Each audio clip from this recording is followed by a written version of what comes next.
This boy had reincarnated into a fantasy world, which wasn't exactly surprising. In terms of civilization, compared to Earth, they were still in the Middle Ages, and he had been born into a very wealthy household. For a homeless orphan who died from overwork, it was a pretty decent place to reincarnate. His biological mother was also extremely beautiful, so he realized that in the future he would have no trouble attracting women, because he would certainly grow up to be handsome.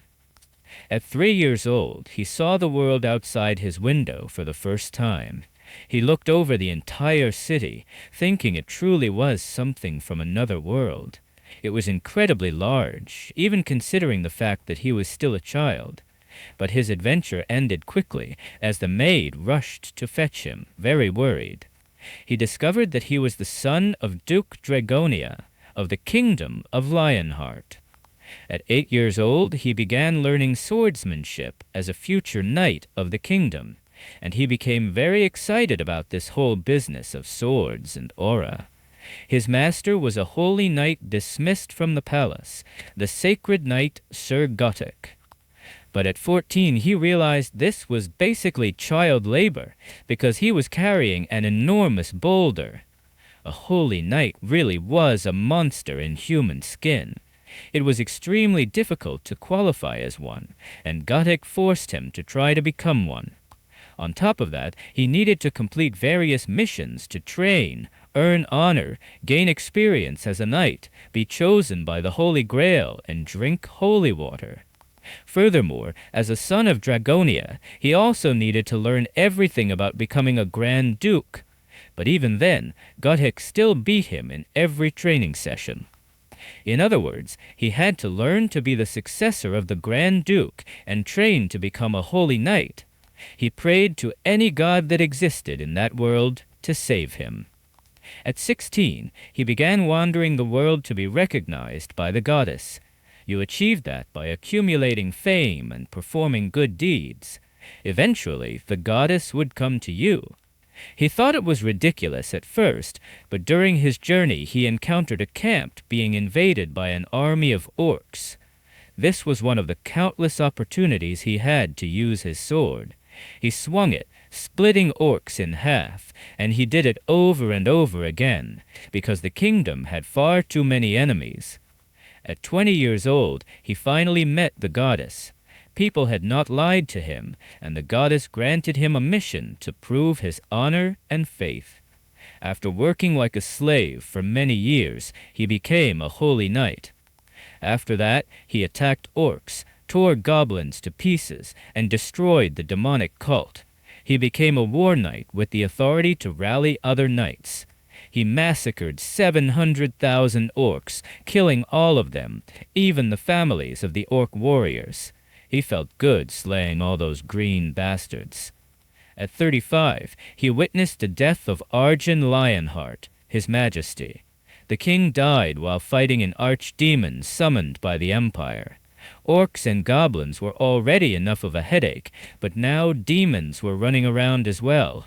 This is why humanity needed to believe in the gods. Leon then swore to kill the damned mages of the empire. Amid all that chaos, the goddess descended upon them once again, and chose him once again. He succeeded his majesty as the symbol of honor and faith, an honorable but heavy position. He could not disappoint the citizens or the kingdom. He transplanted the sacred treasure, the goddess's Lionheart, and vowed to protect the Holy Grail. In this way, he became the Grand Duke Dragomia and the king of the kingdom of Lionheart. Over the next 45 years, many things happened. 3 great wars were fought against the orcs. A goblin evolved into an archdemon, and the empire created even more terrible situations. The dark mages continued causing trouble because the empire supported their cult. So Leon gathered his knights to put an end to it. This is what happens when you give human rights to people who don't deserve them, he thought. He should have conquered all those damned mages. But a few years later, the mages succeeded. They made over 3 million offerings and sacrifices. The emperor used to say he didn't want to die, yet he roasted himself alive along with 3 million people and summoned the Lord of Chaos in the capital. Of course, Leon gathered his knights, took the sacred sword, and headed straight for the empire. 121 years after his birth, he did his best, but the world was being destroyed despite his wishes. He tried to purge the evil with all the holiness that existed on the continent, but he couldn't prevent that miserable, tragic end. After so much misery and devastation, Leon thought about how the followers of the goddess trembled in fear. Women consoled their children while swallowing their own tears. The young tried to keep the flame of their youth alive, and the knights attempted to plant seeds of hope in soil soaked with blood. Yet he never gave up on his goddess. He never gave up on his kingdom. He encouraged his soldiers and urged his knights to become furious at all those damned enemies. They had to remember to fight with honor. Then he drew the sacred sword and did what had to be done for honor and for the kingdom. That winter, they faced a final battle against billions of demons that flooded the land. Dragons flew across the skies. Kingdoms were in flames. Demons seized the seas. Barbarian slaves were used as human shields. Civilian knights armed with spears and shields died with honor. And the chosen agent to end it all, Leon Dragonia, fought the demons to the very end.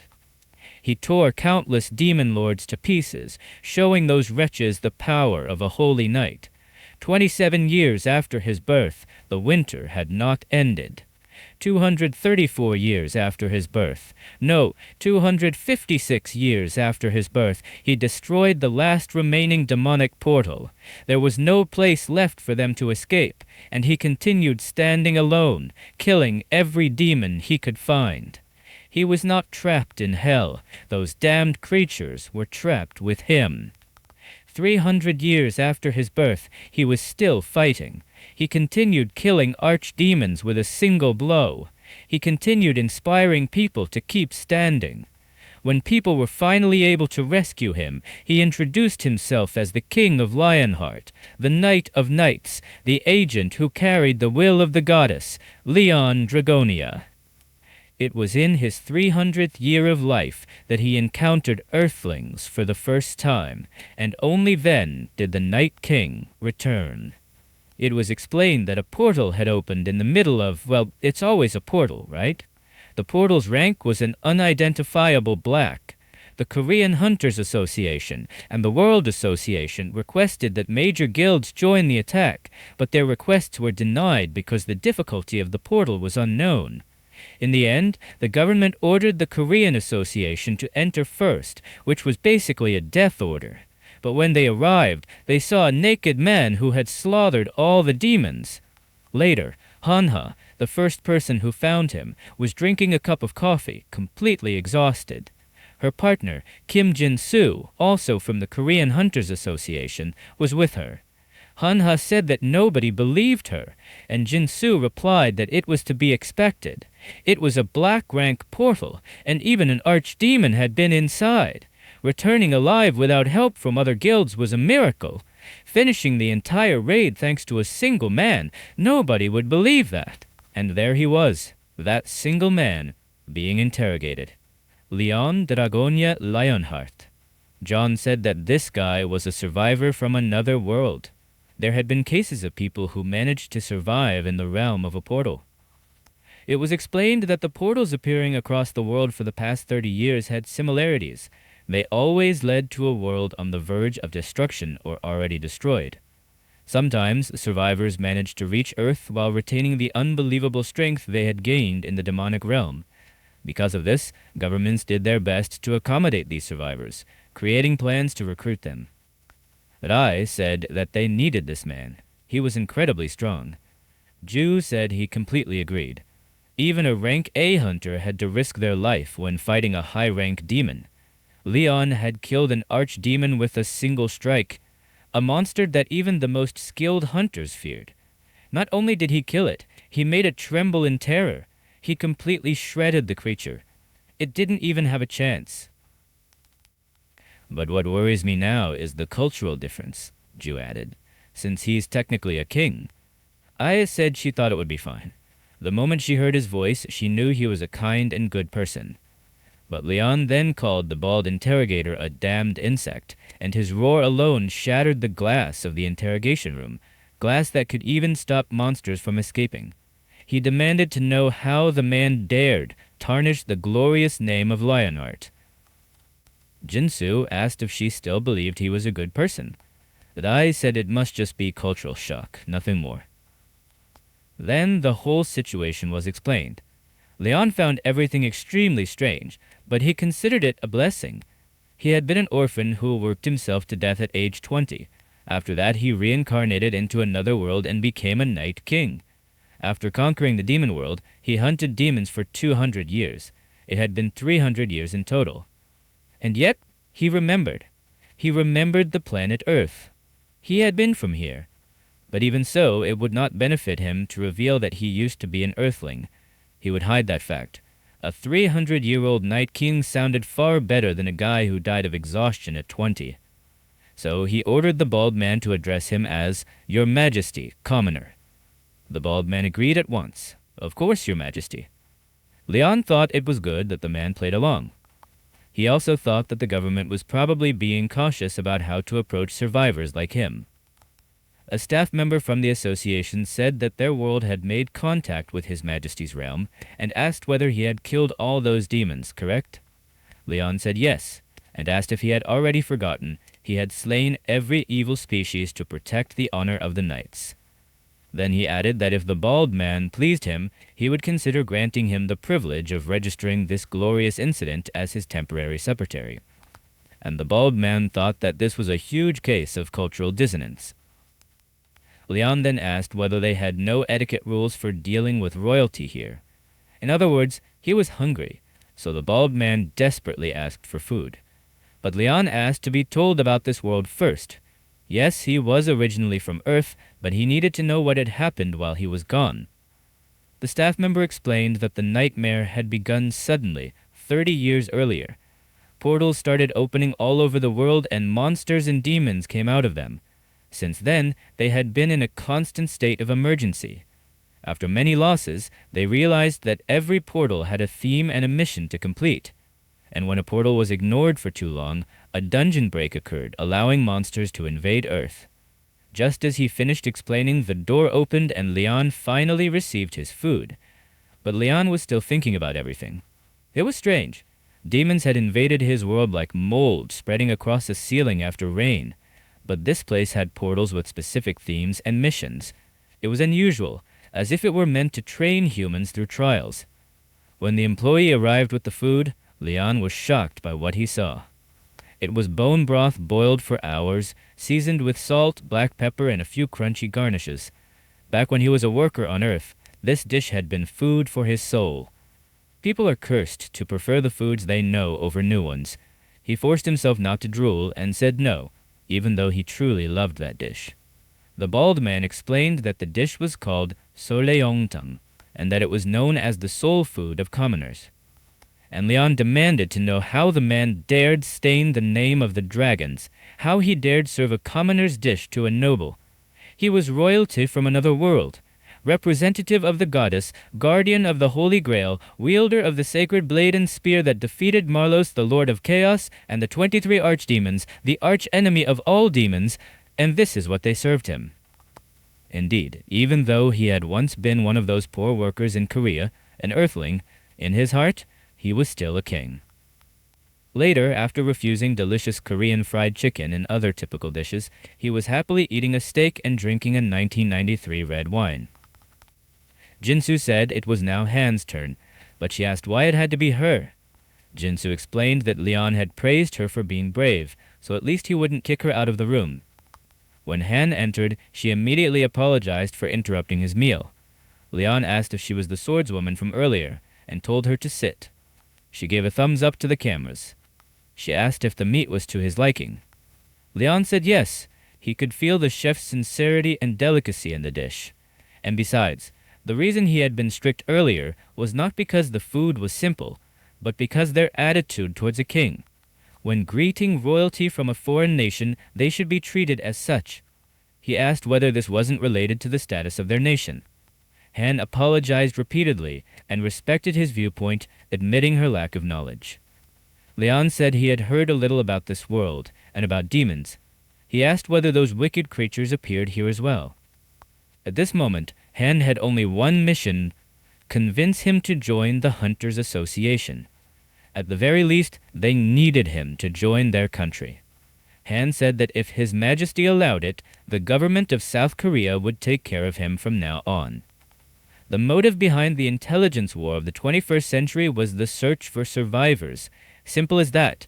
No matter what support was promised, you had to stop them from joining other nations. Lian then asked whether, as long as he stayed in this world, he would be required to go to the battlefield. As an honorable knight, it was natural for him to fight. However, a king could not serve as a soldier for another nation's army. He wanted to create a new order of knights in this world. Han could only nod in response.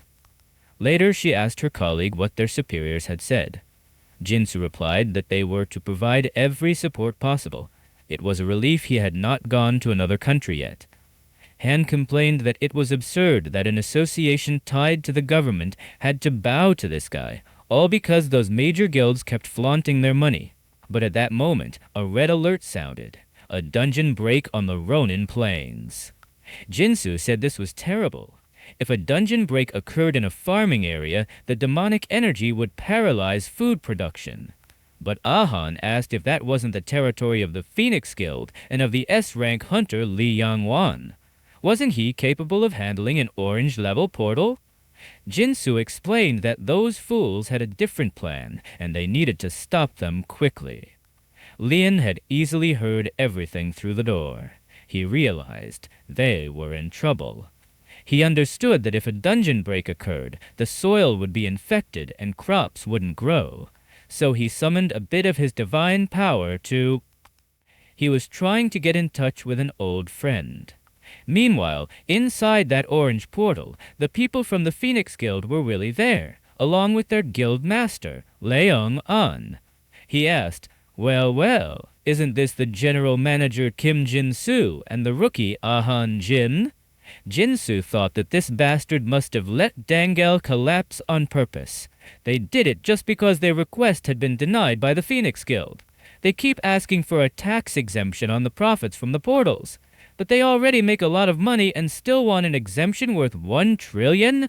Jinsu knows they already receive many benefits for being a large guild, and yet they want something like this? Ridiculous. Ahan told Young An that they needed to close this portal now. He answered that yes, he knew, he was aware. The authority over the auction portal would be transferred to someone else. But what could he do? His guild members were too injured. It would be difficult to attempt a raid in that condition. Ahan asked if he didn't even have a shred of patriotism. How ridiculous. He knew very well what would happen if the Ronin Plains became infected. But Jong-an said, and so what, damn it? Then he asked if she had told him about last year's project. Suddenly, Lan appeared, saying, in this world, money and power are justice. How superficial and outdated. Ahan asked, why is Lian here? But he replied, she should not mention the name of a king so carelessly, woman. When she tried to intimidate him, Lan just told her to shut up. How dare you speak to me like that? Even though Zheng was furious, he felt a bit intimidated, but he still summoned his flame powers and asked Lan if he wanted to die. Lan calmly told him to control himself. He was just a survivor. Zhang An apologized, then said, introducing myself, I am the master of the Phoenix Guild. Perhaps Lan had come because of a gray portal, right? Lan said a king does not repeat himself, and simply asked what was the problem for the association, completely ignoring Zhang An's presence. They wondered whether Lan would help. Han explained that it was a dungeon break. When a dungeon break happens, monsters and demonic elements spill out and infect the land. Crops cannot grow if the soil becomes contaminated. The Ronin Plains are an important agricultural area. That is why the situation is so serious.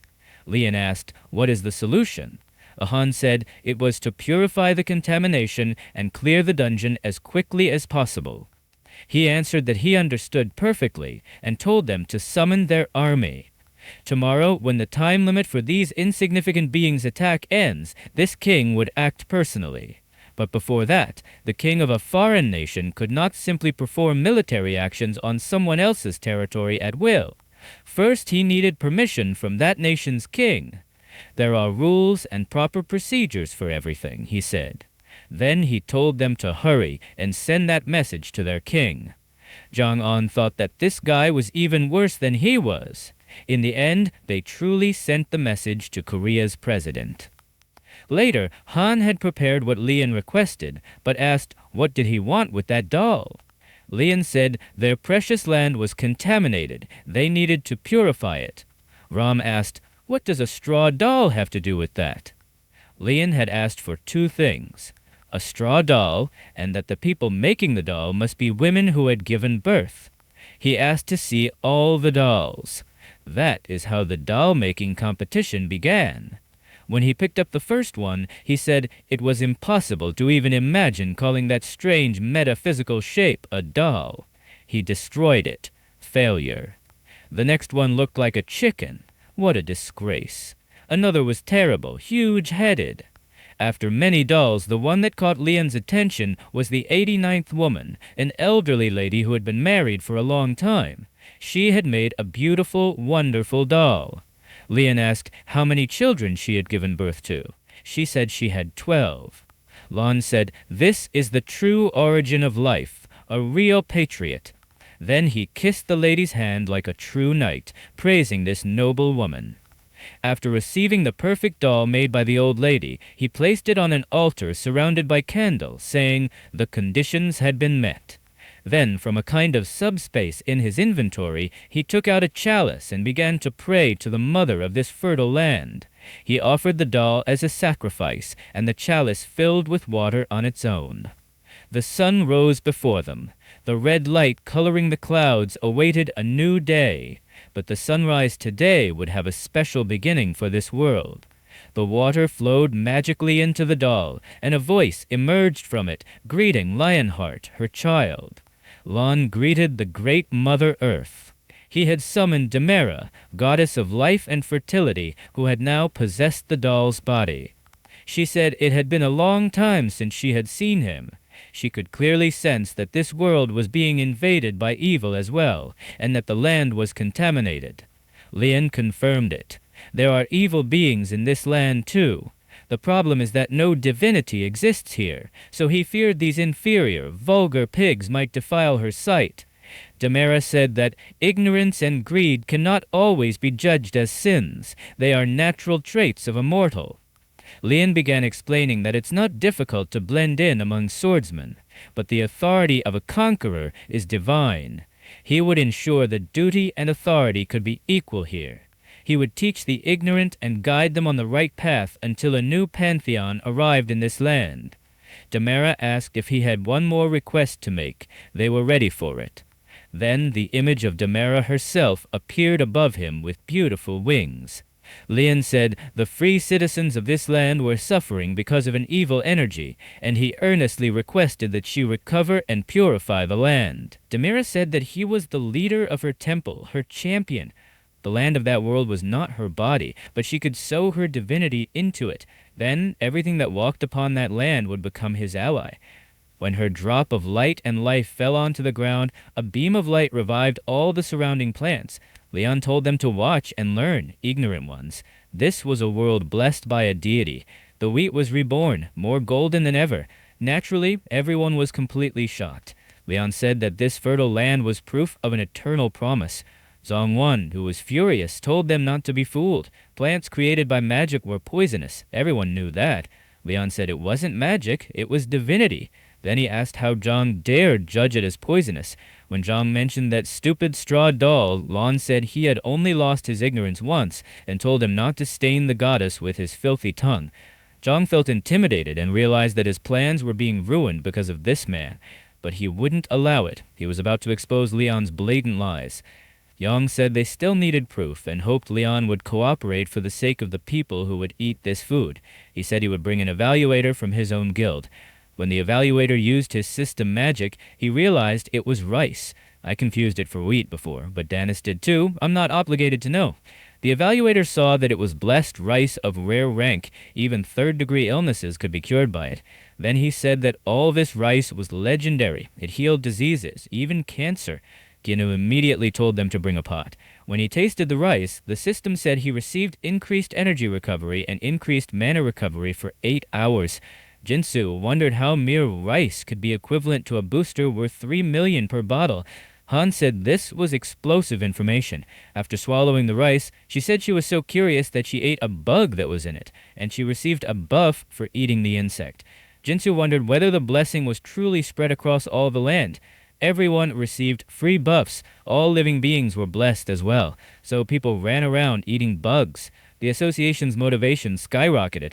Demira said that it seemed she had fulfilled her duty here and would have to return to her temple. Leon bowed to her and thanked her, saying he would never forget her divine love. She touched him one last time and told him to make sure he ate well. Then her divine energy left the doll, which collapsed lifeless.